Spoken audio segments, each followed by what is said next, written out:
Hey there, everybody. Welcome back to the Plat. We're back in Magic the Gathering Arena today, and we're doing something a little different. We're doing RAKDOS, but this time it's a slight variation on a deck that I did last season. It's basically Aristocrats.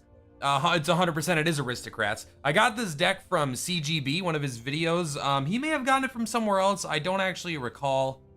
It's a best of one deck. You can see we're not using a sideboard. I'm not sure if his variant actually had the sideboard or not. But anyway, I'll give you a quick rundown. You've probably seen decks similar to this before. Also, let me know if you like the new overlay I'm doing. It's something new, and I think I like it. So, what's the crux of the deck? Basically, you've seen most of the things before. Let's talk about the new cards. That's what we're gonna highlight pretty much, because we've already seen the old ones. You already know about the Gutter Bones and the Footlight Fiends. First new card, Grim Initiate. I mean, this card just slots into this deck, perfectly. A 1-mana 1/1 with first strike is pretty rarely relevant, but it's not irrelevant. There is occasionally you're gonna hit those, like, not the Wild Growth Walkers, but those 2/1 explore guys if they top deck a land.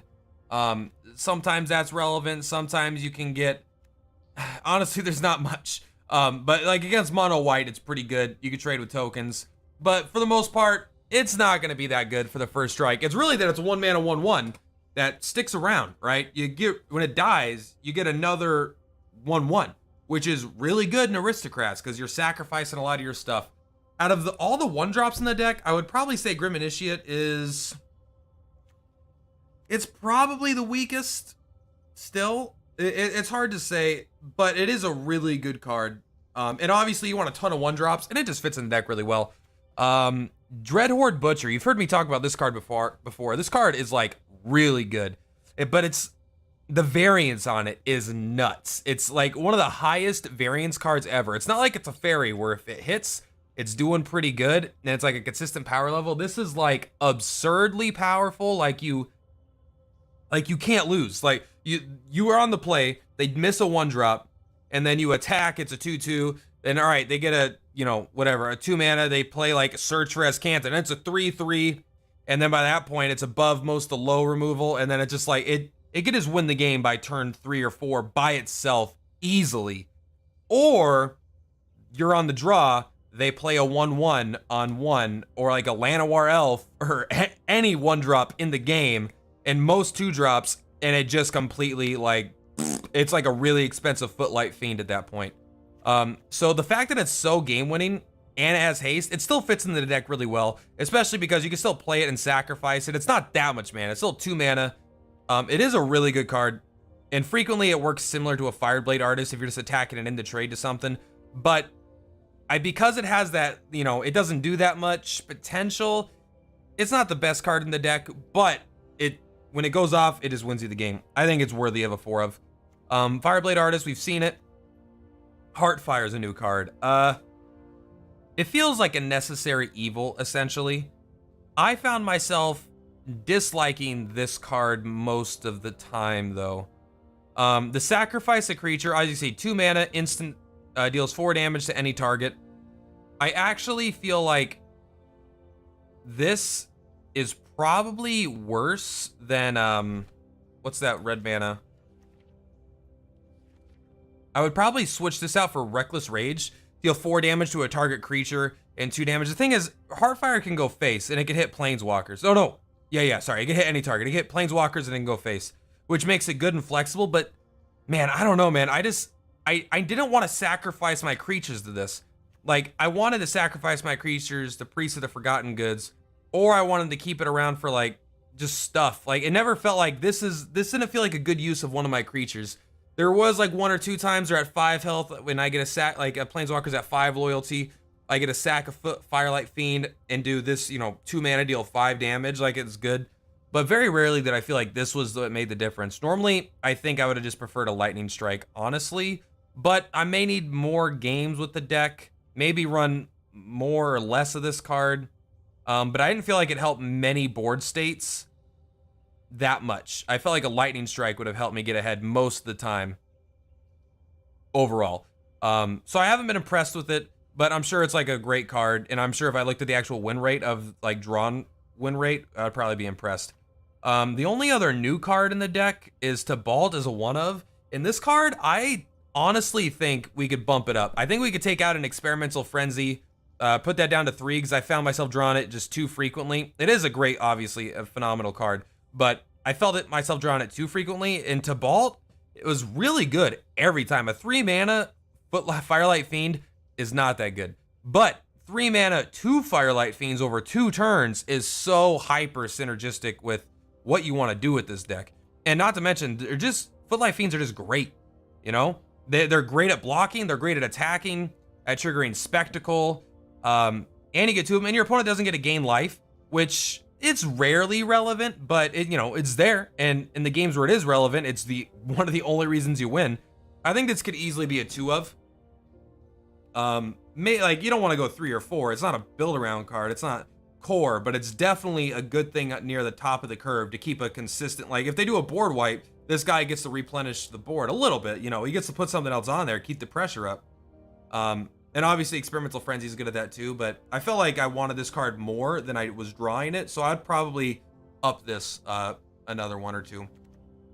We are running, as you can see, 20 land, pretty low, but not like super low for a deck like this. Mono Red runs Experimental Frenzy a lot of times and runs 18 lands, but I don't know, we need a little bit more land than this, but we do also have extra land generation from Priest of the Forgotten Gods. So, you know, what are you trying to do with this deck?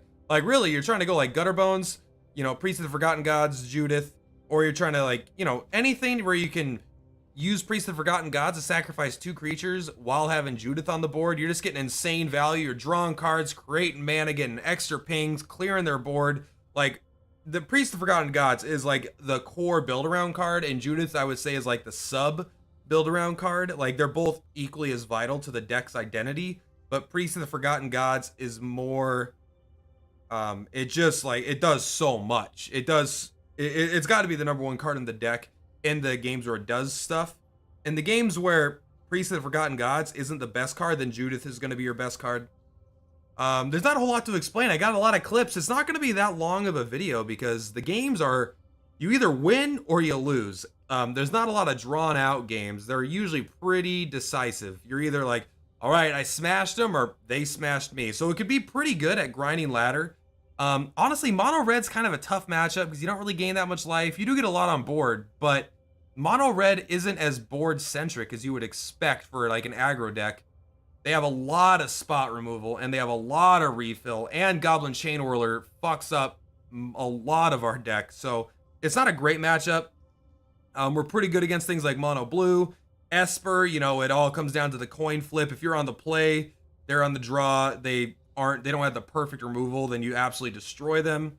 If it's, you know, obviously if you're on the, and if they're teched against you, you're going to lose every time. But overall, I didn't feel like there were that many bad matchups. I was surprised at how hard Mono Red was to win. But outside of that, you know, it's just a good deck. I think it's a good ladder deck.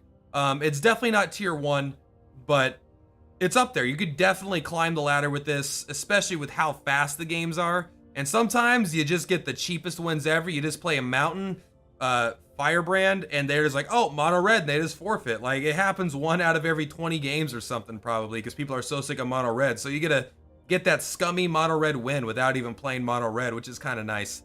Anyway, guys, I hope you enjoy the clips. I hope you enjoy the video. This is going to be a 1-part video. I don't think I played it enough to do 2 parts, and the games are just so fast. I only got like a couple hours of play in it.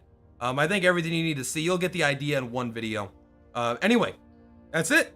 I hope you guys check out my other videos. Check out my stream, twitch.tv/Purplatypus, link in the description. Monday through Friday at 7 p.m. Pacific Standard Time. Peace out, guys. See you next time. All right, let's see if I can play an actual good deck, and if I can play it well. That will be good for the rest of the night. I still need to complete my collection. Because rotation hasn't come through yet, I still have, this is disgustingly bad because of the 2 lands. Otherwise, this hand would be keepable. Judith would make it very good, but no.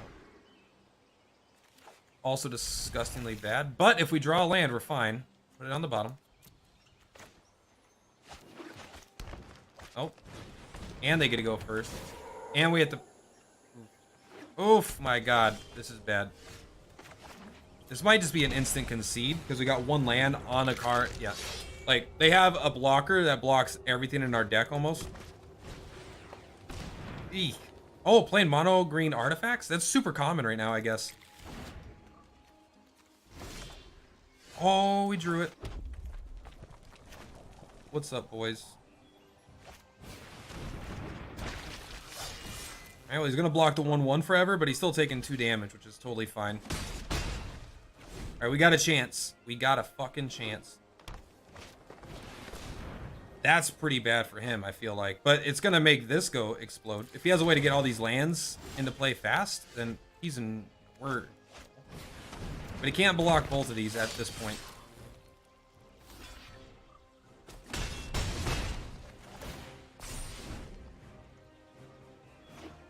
Judith would be a land would be a perfect draw right now.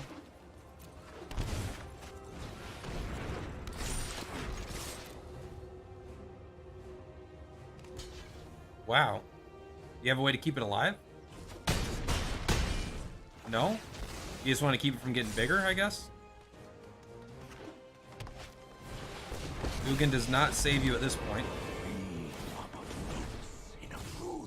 Lies beyond vision.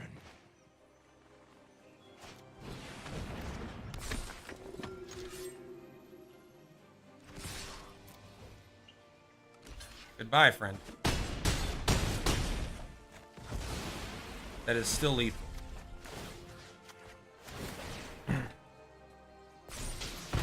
Boink. Wow, that worked out way better. His deck was just too slow. I thought that'd be an instant concede just because of how fast he was ramping, but we top decked that land and he had nothing to do. So that ended up working out really good for us. Comma. That's a good name. 3 land, 1 drop, 2 drop, 4 drop. I like that. Right, probably play Swamp into, Gutter Bones, Dread Horde, Butcher. Grim Initiate's nice, but not like super necessary. Hopefully we're on the play. I always forget to look. It should affect my my keep, whether or not I mulligan. That's a cool land. That's fantastic. This could be a very, very quick win. Depends on what they're playing. Playing mono red, they could still get us, but we're looking mighty nice right now.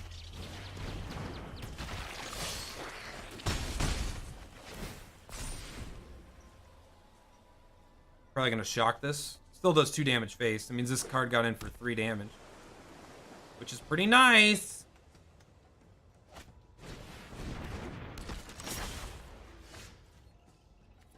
Really? He's gonna block it, but he's still gonna take 2 damage, and he's not gonna take the value trade, I assume.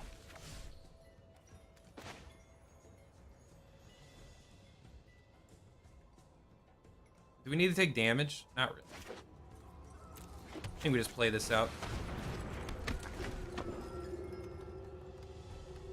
Obviously, Grim Initiate's gonna be fantastic next turn.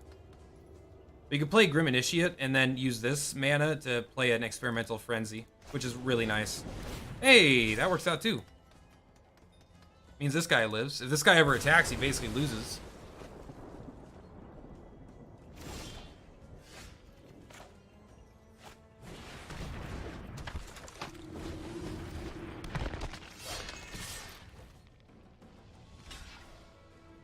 I love being able to get this Gutter Bones in for 2 damage. That's so nice. He would have had an op, though. That would have hurt. But even then, it still would have traded. That card's really good. It's a real good card.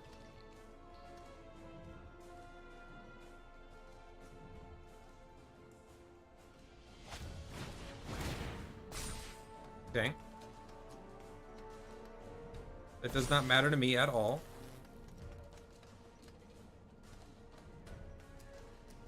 You're gonna get another one of those, which is cool. It's explosive damage, but he does have trample.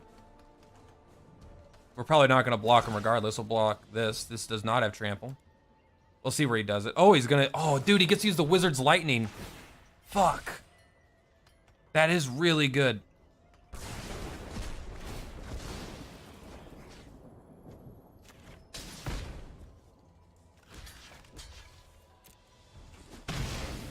That was a weird choice. He probably should have taken care of my priest, though.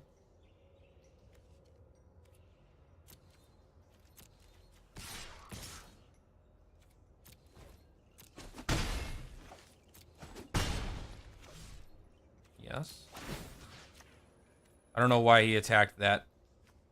That seems really not wise.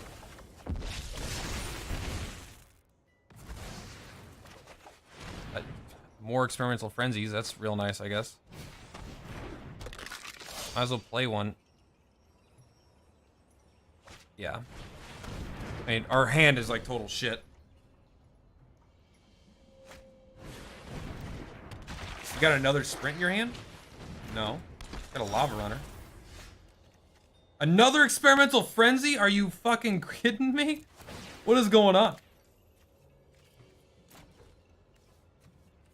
That's all 4 experimental frenzy.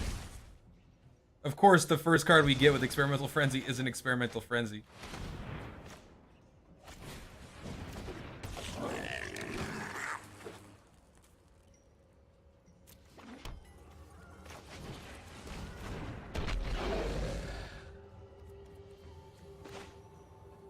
We will. It puts it in our hand, which doesn't do anything for us, but it's still a thing, you know?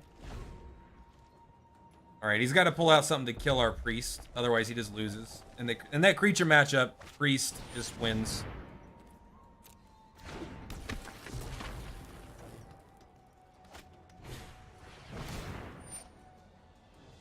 What?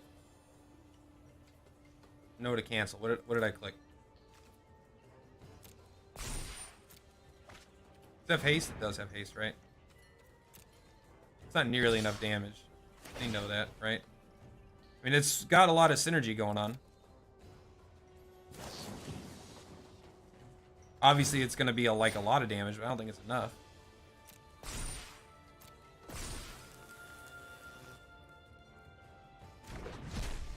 That's 9. This is not enough. 1, 2, 3, 4, 5.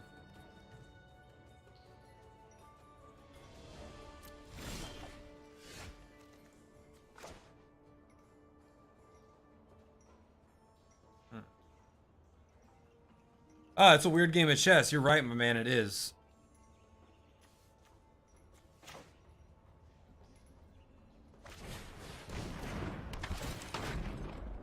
Discard a card. I will discard Gutter Bones. Experimental Frenzy. Get rid of that shit. There we go. Lethal.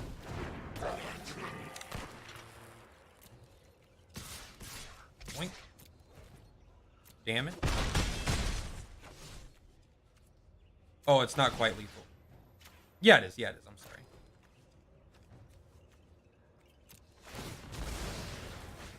Boink him. Close, though. 4 experimental frenzies was not, I don't think, an amazing draw, but it worked out. You know, we got there.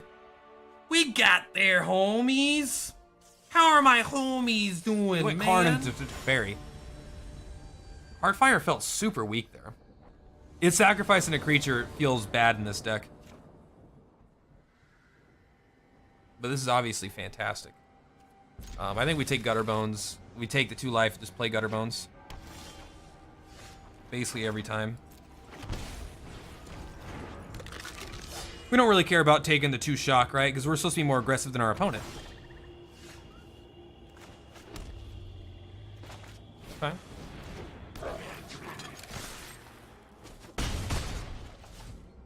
Okay. This is a good game.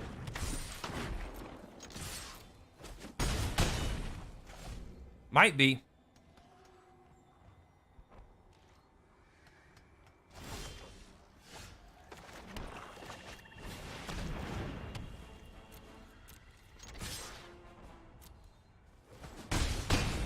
Guess he just got land screwed. He had to discard a card.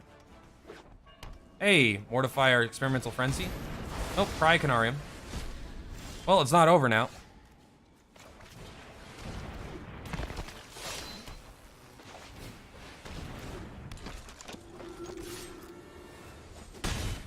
Still a second cry will keep him alive.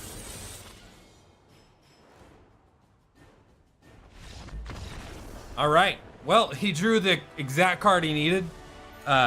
2 turns too late, probably. Maybe it was a turn too late, but that would have saved him a lot of life. But then Experimental Frenzy's totally saved us there. How do you like the layout, Mathx stuff? I thought it might. I'm kind of thinking I like it more than our full game capture. Like, this is what I normally use, obviously. And I don't know, this feels slightly more professional to me. I explained for the 1000th time. We can't keep tap lands only. This is like at least keepable. Triple land? Probably not. No 1-drops kind of hurts because we have a lot, but also we're on the play with Dreadhorde Butcher, so we're probably fine. Doesn't look like he can counter it or interact with it. He probably has ops.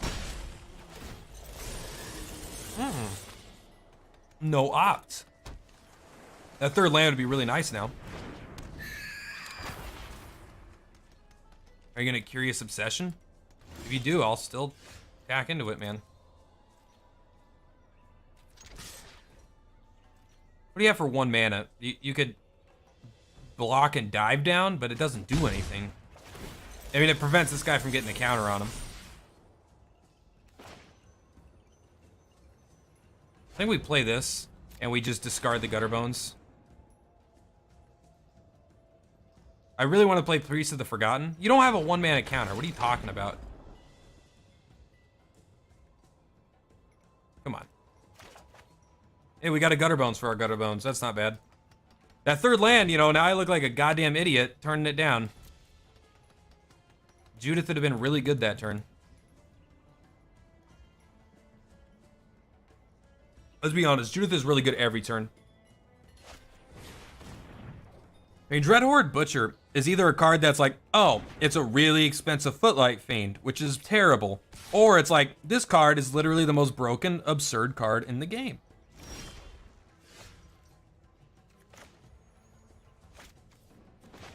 This is definitely the most powerful play. You don't have a counter for it. You don't even need to pretend. Because next turn we could Footlight Fiend and Gutter Bones and still play this. Or we could just play one of them. Sacrifice it, play Judith then. That's fine. Dude, I think this is over. Right? Like, what are you going to do? If you're diving down for nothing, not even protection, must be waiting for a 3rd land. But even then, if he is waiting for a 3rd land, he should have just kept a couple counters up, man. Just keep a counter up, counter up, counter up. But I guess this guy requires an answer, so maybe you have to try to dig or try to do something like else. 4 1-drops or token decks. They have a bunch of 1/1s. It doesn't do anything. No, 1 land's not keepable. 3 land is too much. Priest of the Forgotten Gods is really good, though. 3 lands isn't too much. 3 lands is, like, totally fine.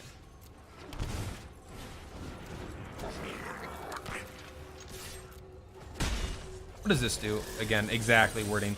Enters the battlefield, discard a card, then draw a card. So if you can't discard a card, I think it just draws you a card. If it's the last card in your hand, I think it's really good.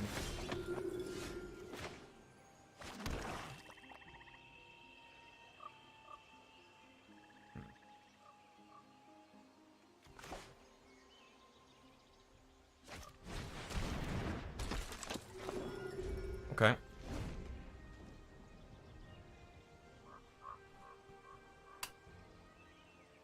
If you play something with 1 health, we could tap this to shock it first, like that. Okay, never mind. We don't need to.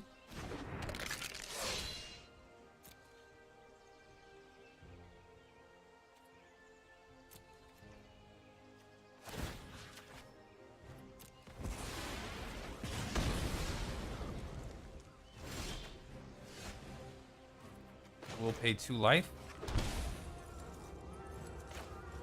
Play Judith. Sorry, play this. Play this. I think we have to get rid of Judith here, unfortunately.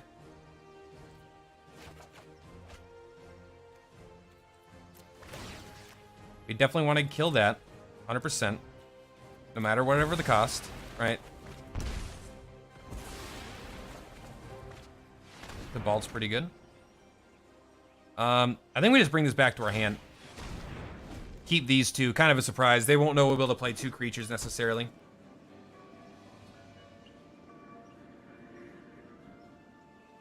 Killing their priest seems pretty vital. It's obviously a build-around card. It's not like the only good card, but it is a build-around card. That's really good, though.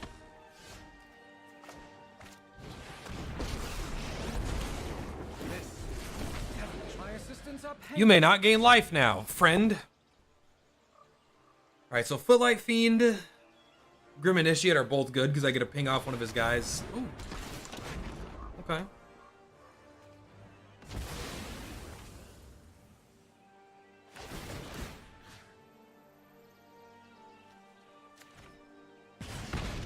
Right now he won't attack with that.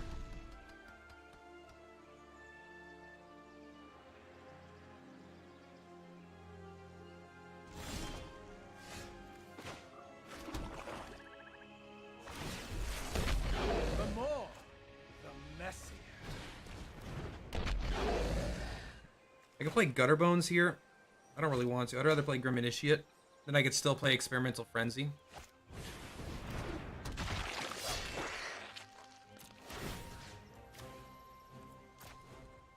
And we'll take out both of these.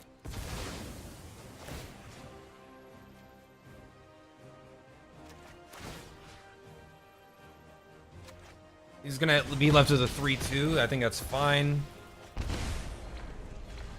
You can't gain that life.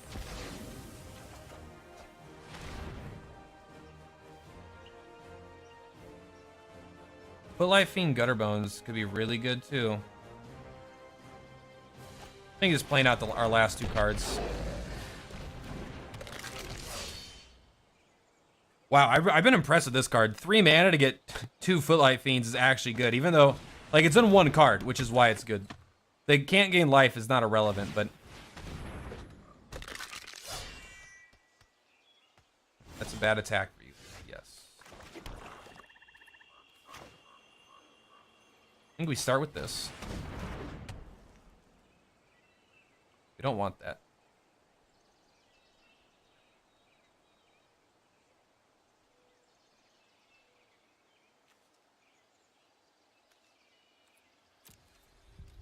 I think we attack, attack, attack. All these things can basically trade with that.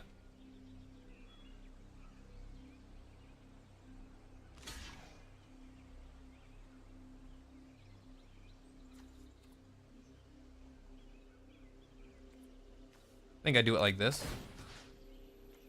Boink, submit, kill, kill.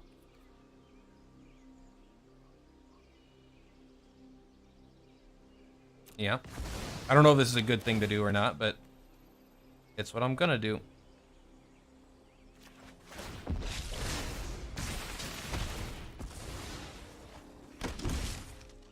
Now you could choose to sacrifice as one. You'll sacrifice the reassembling skeleton, of course. It's like a great, it's like the perfect card. Oh god, we top deck 2 lands? Did we play our land for that turn? And that seems pretty gross. That's pretty bad. I don't know what the hell that card is. Exile target permanent with whatever. Okay.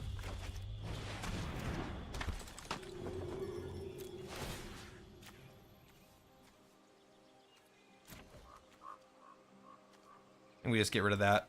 We probably should. Why would I not have gotten rid of the Gutter Bones? I'm playing like such poop right now.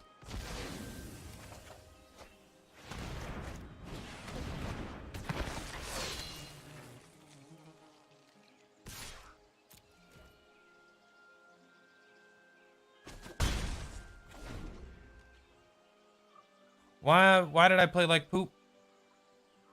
So I can get in 2 more damage, I guess? I don't know. A lot of 3/2s, which is actually good for our deck because we have a lot of similar stuff, right? This is fucking terrible.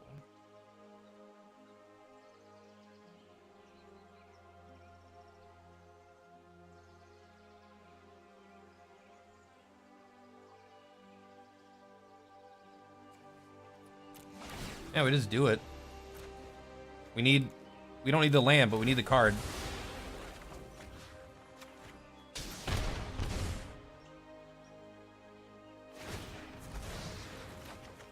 One extra point of damage. Pull that out.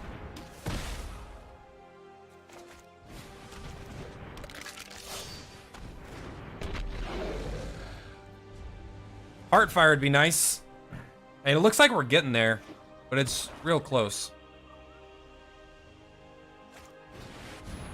It's really good. Well, I mean, that's it right there, right?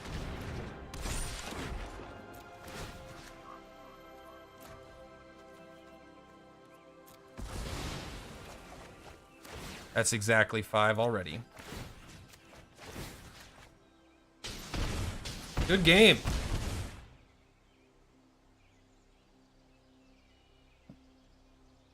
He can sit here at 0 life for as long as he wants. Boom. He refused to sacrifice his Plague Crafter, and that was it. Good game. Damn. That one was kind of like a mirror matchup almost.